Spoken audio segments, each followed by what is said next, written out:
A lot of people know innovative sponsors, Innovative Field, remarkable place. I thought you were managing the team. Yeah, a lot of Just people. a couple signals here. Right. They think all this weird stuff, and none of it is true. Some of the big federal contracts, right? Palantir being one. It was OpenAI that just won a $200 million contract with the Defense Department. Do you remember Humane? You ever heard of them? Its intent was to replace your phone. Making people dumb thing was interesting. That was like the buzzworthy headline everyone was talking about. And they found that people who used AI use their brain the least. What if the converse to the whole thing is it's allowing for people to create more connection? Guys, we made it. Look at us. Look at us. This red room. Innovative Field. Yeah, it's a cool spot. It's a special place. There's air conditioning. Yeah. Hot summer day here in the Rock. I think like 100 million people in the United States right now are feeling the heat. A heat dome. That's what they called it. Yep. Good day to be at a baseball game. It's true. Why not, right? Yeah. A lot of people know innovative sponsors, Innovative Field here in Rochester, where our AAA baseball team, the Rochester Red Wings, play. This is a remarkable place. Some people know the story of how it came to be, but we're really happy to be partnered with the county, who actually owns the stadium. And we have the naming rights. We don't own the stadium. A lot of people call me and they'll be like, "Hey, Justin, I thought you were managing the team. Yeah, a lot of Just people. couple signals here. Right. They think all this weird stuff, heard and none that, of it yeah. is true. None of it is true. We're happy to be invested in the community. Obviously, Rochester, New York is super important to us.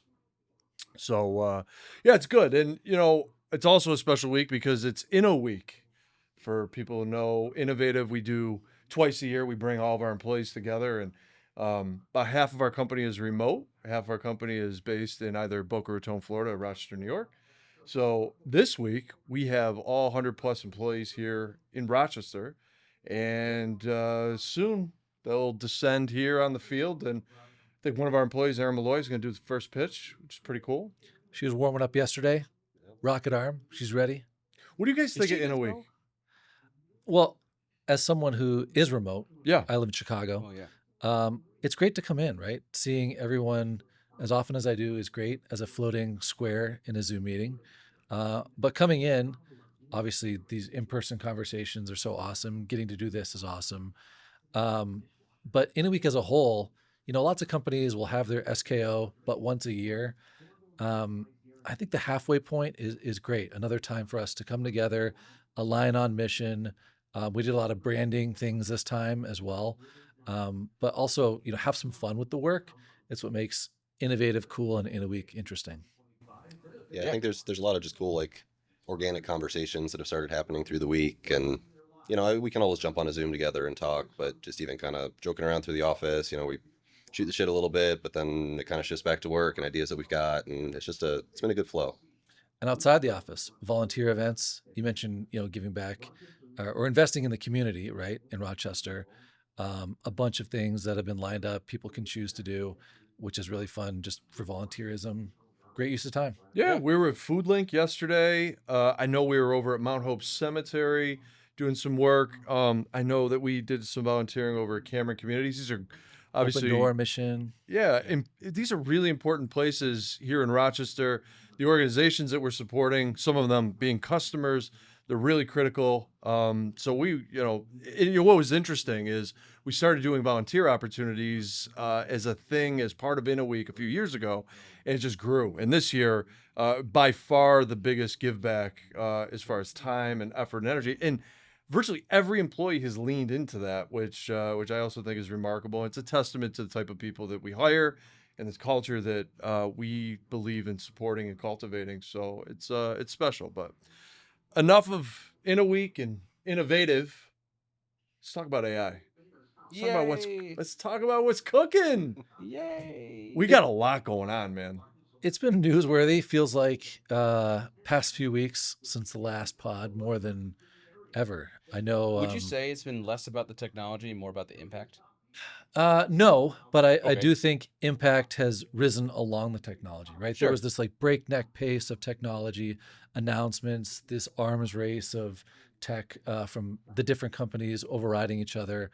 and now I think the business aspect is kind of catching up to it. Yeah. So there's co-equal noise on both sides. Yeah, I agree with you. And there's some scenarios where people are studying whether or not, access to AI is making people dumb all the way through, and how do you use AI to reduce the workforce, all the way through I how do think I you saw buy an hardware and article from systems. that. Like there's always like things coming out as people use it more and more and more and more, and how it impacts us. Well, the making people dumb thing was interesting. That was like the Right? buzzworthy headline everyone was talking about.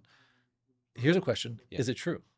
Okay, so for everybody else, MIT did a study. They just came out with it, like, I don't know, a couple days ago, give or take. They put people into 3 cohorts. They put one group of people who could use AI in their day to day, one group of people who could use like typical search engines, like normal stuff, and one group of people who just couldn't. They got to like figure it out on their own, right? Like go to websites, read books, all these types of things. They hooked them all up to an EKG, and they like measured their brain patterns, and they did it over the course of weeks, and they found that people who used AI used their brain the least of everybody else. And they did that study for a few weeks, and they are now coming out and saying, maybe not unscientifically yet because it's not like a fully done, completed study, but their first draft of it, they're saying, hey, there's a real outcome here of how much people use it and how it could impact them. So, headline: Yay or nay? What do you think? I think it's incomplete. To me, it's a jump. Yeah. It's a jump in. To say, well, less brain activity in the creative, spaces of the brain, does that necessarily make you dumber over time? I don't Well, know. what if Remains to be what if the seen. converse to the whole thing is it's allowing for people to create more connection? So what if the headline was people are thinking less and they're feeling more? Like that wasn't the headline. True. Yeah. They didn't add the second half of the headline. Right. So I think it's a really important thing for us to be aware of. I mean, like if we're able to measure this early days, and we're seeing that there is a difference in brain function, Right. how does that relate to how people connect? I think from my vantage point, that's the biggest thing we see outcomes around. It's like, all right, we're going to replace a menial task with an AI Right. thing, but now that has created openness or connection or the ability for a business to create a better experience for a customer. Later this week, actually, since we have all the employees here in Rochester, on Thursday, I've invited all of our service delivery teams, everybody who touches a customer directly, was from a service delivery perspective. So sales won't be involved, finance won't be involved, human capital won't be involved. It's just real frontline people that are talking to our customers and working with our customers. I've invited them all to a 2-hour session to talk about recurring moments in our business. And my belief is that there are lots of recurring moments that happen in the customer experience that we have not figured out a way to systematize and to repeat a predictable outcome that's positive for the customer, right? And my hope is that we're going to think deeply about that, and the team is going to come up with ways to solve for that. I heard this example, and I witnessed this. So, and I experienced it myself. Several years ago, I had a dog that passed. My dog Boss, miniature pinscher, he was amazing. He used to come in the office. He was remarkable. He passed away, and I had a recurring food subscription for his dog food via Chewy. Right. And a couple weeks after he had passed, I get the dog food coming in the mail. I had forgotten to cancel it. I think a lot of people probably do. And turns out when you call Chewy and you're in this position of telling them that your dog passed away and you have dog food that you have no need for and you just spent $30 on, they will every single time tell you that that they're sorry for your loss, that you're welcome to give the food to home because of health reasons you can't return the dog food, and they 2 days later they will send you flowers. Amazing. I'll buy dog food from Chewy forever Right. after that experience. Right. Yeah. They identified a recurring moment that probably happens often, and they figured out a way to create more connection with that. I think AI is one of the tools, one of many tools that will help us identify things that recur in that service delivery experience, because we're in a services-based business, and our people can focus on the things that are most important, creating connection. And I think that when we read headlines like this, I think there's Mhm. this real big opportunity for us to go all in on that. Do you guys think I'm nuts? No, I think you're exactly right. And to me, it's like it's using the tool in the right way, right? There is a way to use these tools that loses that connection. That you're writing an essay, you're writing code, you're writing something, and you don't know what the output of it was, and you kind of throw it away. Or you can use it to kind of dig into those metrics and build cool things with it and engage even more. But you have to be judicious about how you're using it. I think is That's what's a going to really be good point. That's I a think really you're good right. It's what is the study not seeing? Because undoubtedly, right, brain function goes down. You're not spending Sure. time saying, "How can I be creative?" But the biggest value I've seen AI bring in our business and give to our customers is the gift of time. Time back True. for them to make those connections, move on to more strategic projects, and take away. It doesn't have to be menial. It can be meaningful tasks, but that just take less time, and that's a gift, right? The Mhm. wealthiest people in the world, what do they do with that money? They try to buy more time. I call And it that's shit work.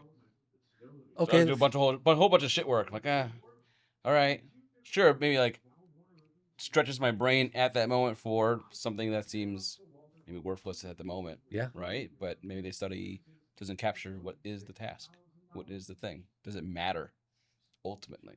But we're seeing companies like Amazon now extend this, I call it shit work removal with AI into their workforce, right? And they're starting to talk about like, well, maybe we won't hire as many people going forward. So I'll be interested to see how that plays out because I think there's a lot of opportunity here where maybe some people in some positions kind of stop existing, but I think we're talking about like Darcy Analytics, right? Sure. Darcy can now start analyzing things, and there's a whole business intelligence play here. I think there's a play here where your VP can go in and start analyzing data and finding interesting points. Now he needs to hire more business analysts and build that team out and hire building repeatable dashboards and those kind of graphics. I think we're Yeah. just going to see a shift in the workforce, not necessarily a reduction. So this is a good topic around like where do you put your people hours and people Yeah. time, right? So for context, we have a customer. They have an analytics team, like a traditional BI team, and they're doing things like Power BI and whatever. And it sucks. It sucks. It's just lots and lots of data, and someone's got to figure it out, and you don't know where it is or how it's structured or where it should look like, and it's a giant pain in the ass. And every time their executive team asks for something, they have to go build it, which takes days, weeks. Sometimes they get it wrong and they try it again. It's horrible. And so we rigged up our tool Darcy to their data set. And now their executive team can ask for things like how well are their services faring? Are they generating revenue in different places faster or otherwise? And Darcy has the ability to act like an analyst. It can do complex math. It can do things like actually build out forecasting models and show it to them right then and there. Nice, pretty graphs. And before, that would take a team, right? If in the future, if it doesn't take a team, do you need the team? Can you get by with half the team? technology's Well, always or do been you start doing more analysis because you can find more data points and now there's more work for that team to do? Or if they do something that's way more useful Right. than the back and forth shit Yep. that gets it wrong every single time to say, oh, okay, this is actually something useful we want to have. Let's just focus on that particular thing. Yep. technology's always been disruptive. Yeah. That's one of the kind of fun things about it. Yeah. Mhm. It's It's probably what draws all four of us into it. Oh yeah. it attracts a talent pool, and it's always fun until it disrupts your job. Right. And when you have a headline like Andy Jassy, the head of AWS, saying that AI is going to meaningfully constrict their workforce, as someone who came from Amazon and has a lot of Amazonian friends still, that was buzzworthy, right? I Yeah. think people get concerned when you have someone at that level in that position, not talking about, right? It's a very different story if Andy says AI is going to reduce our customers' workforce, but he said it's going to affect our workforce. And AWS has been growing, growing, growing. Amazon's been growing, growing, growing. And Andy now has all of Amazon. For him to say that, it makes the headlines. Yeah, I mean, I think that's a trend though. You've seen that from IBM's leadership. You've seen it from other companies. There's like one company, I forget the name of them offhand, where like they fired their entire customer support rep team. And they're like, AI will do it. And like 2 months pass and it's like a clusterfuck. The whole Just time. kidding. It's no, seriously. They're like, I gotta go back and hire Edit, undo. most of that workforce back again, and they took a ton of shit for it, Yeah. right? Over and over and over again. And so it's interesting, just like what is the boundary line? How much is too much sort of in this world? I don't think we really know yet, right? So we're talking about AI replacing humans. yeah, But Apple says bullshit. kind of. That AI doesn't reason at the same level a human does. Right. You've heard this. What do you think? Is that true? I think today, sure. Next week, maybe not so much. Next month, next year, right? I mean, we're on this path where every month there are new tools coming out, new integrations, and it does feel like it's just getting smarter at a rapid pace. I mean, I read the Apple paper. It's interesting. But just for them to say that today it can't do that doesn't mean that in the future it won't be able to. I think the problem is that people keep thinking about this stuff as the LLM. And when you think of a reasoning model, you think of the LLM, the reasoning LLM, whether that's a Claude model or an OpenAI O3 or O1, any of the O models or reasoning models. I think that's just wrong. So, for example, an LLM on its own can't access what your business does and how you operate and what's good and what's bad. It can't on its own go tell you what's happening in the world today. It can't on its own interact with a website and buy something for you. It just can't, right? So I think reasoning is a sort of unfair expectation as to, is it good, right? I think the reality is it's all about how do you connect these systems in place, whether it's agents and LLMs and API integrations and more. And I think the first company that does that well is going to feel quite literally like a reasoning experience or like a more true to form experience that I think Apple is saying, no, it's not today. I think it's like a better Siri, right? We're talking about. It's a better Google Assistant. Well, Justin, you run a technology company and one which uses AI internally extensively. Obviously, I have an impression of how AI has helped me in my role, how our team, the sales team does it. How do you think about, hiring plans, growing the people side of things in this new reality where there's AI, lots of AI, different tools and agents available? I think it's interesting because I feel like we don't use enough tools, we don't experiment enough, and we feel as though the stakes are very high for our customers and the outcomes that we deliver for customers, that we are actually very conservative when in comparison. So, a business looking at us from the outside or an individual looking at us from the outside might think that we use way more than we actually do. I try every single day in my own work. I play two roles for Innovative. I play the owner role, being the majority owner of the business. I play the CEO role. And those are actually two different roles, and sometimes they're actually in conflict. In each of those roles, I really try to use AI in something that I'm doing. I was in a meeting today. I was playing the CEO role, and it was very evident that we were running into a roadblock. And I was the only one at the table that said, well, why didn't we start this meeting 15 minutes ago? Why didn't we open up Claude or Darcy? And why didn't we riff? Why didn't we just prompt and see kind of where we would go? Because it was that kind of meeting. It was actually a go-to-market marketing tactical meeting. It wasn't really about strategy or anything like that. And we came up with great ideas together that honestly were really accelerated, and the catalyst was Claude. I mean, if we didn't have Claude in that meeting, it would have been a very different meeting. I don't see that happening everywhere in the business. I see it happen in parts of the business. I think virtual note takers being added to every virtual meeting, I think like that's a start. But what are people really doing with the notes afterwards? Are people going into Darcy after Darcy is listening and recording and transcribing and interpreting a meeting? I don't think so. And so I think a lot of this is honestly, it's probably very common to what our customers experience, where you have very obvious reasons to use AI in their business, and then you have these very basic reasons you could use AI and you don't. And I think that from my vantage point, it's still super exciting to see kind of where more of that can be exposed. I think the least thing we should be worried about is how much people are using AI in the sense of it being too much. I think the biggest thing we all should be worried about is, are we moving fast enough with the technology, especially as consumer tech really starts to take off with AI. What, for instance, Apple is going to be doing with iPhone and specifically OpenAI. I think that is going to accelerate this whole other wave of use at the consumer level.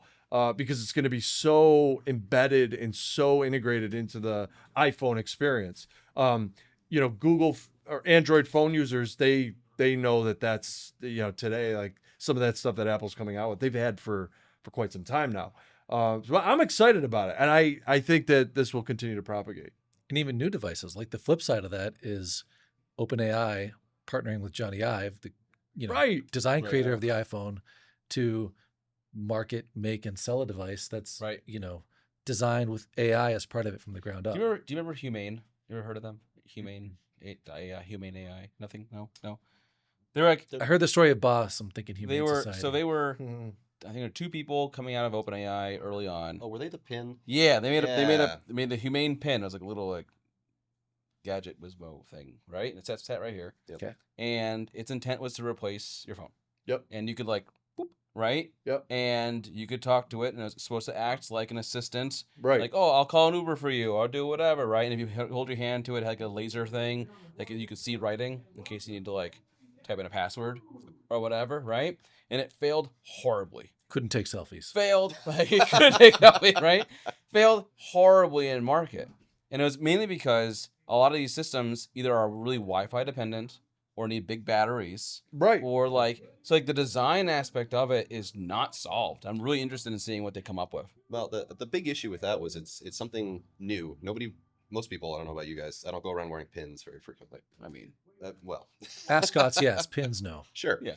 But I mean, like the genius of like the Apple Watch, right, is that it's something people already wear. It's something that's integrated into their lifestyle, and you just give it a whole lot more functionality. what do you think should be then? What should be the next product? I think Johnny Ive's going to make a watch. OpenAI shoes? Yep. OpenAI shoes. Ooh. What would you do with that? I don't know. Just don't stare at them. Well, you mentioned, you don't think, Justin, people have a problem with AI in terms of, the bigness of it, right? I think there have been some interesting feedback on some of the big federal contracts, right? Mm. Palantir being Mhm. one, creating databases, and undoubtedly they would consider themselves an AI company, right? It was OpenAI that just won a $200 million contract with the Defense Department. So we're seeing in the military industrial complex, if you will, widespread adoption of big technologies that seem unknown. I don't think we've seen the output of those yet, but again, making headlines that are really people thinking big about AI and how it changes how we interact. Do you follow Anduril? So I think it's Anduril. Could be butchered in the name. Think about Palmer Luckey, the guy who made Oculus, right? He sold Oculus to Meta, went off the face of the earth for a bit, came back and said, "I'm starting a military company."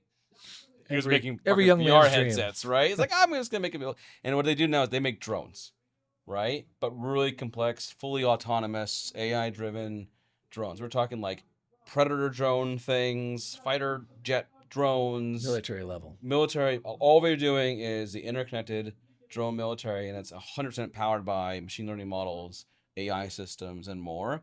And his whole take on it is you can manufacture as much a quantity of something. There's only so many people. So the next war is going to be about who has the most drones or the ability to operationalize and manufacture these AI systems really quickly. And I think they're using all these things like robo-taxis in the market. They're using all the LLM outputs that people are using to help train these systems to be more efficient. So I think the world is changing, quite frankly, at the end of the day. For better or worse. We're going to see it in military, personal lives, our shoes. Probably for better and worse. Yeah. Like anything. Like anything. Yeah. Right. Well, this has been fun. We got to cut short because Aaron Malloy from our team is throwing the first pitch here momentarily. 3,000 tonight. Let's hear it for Aaron Malloy.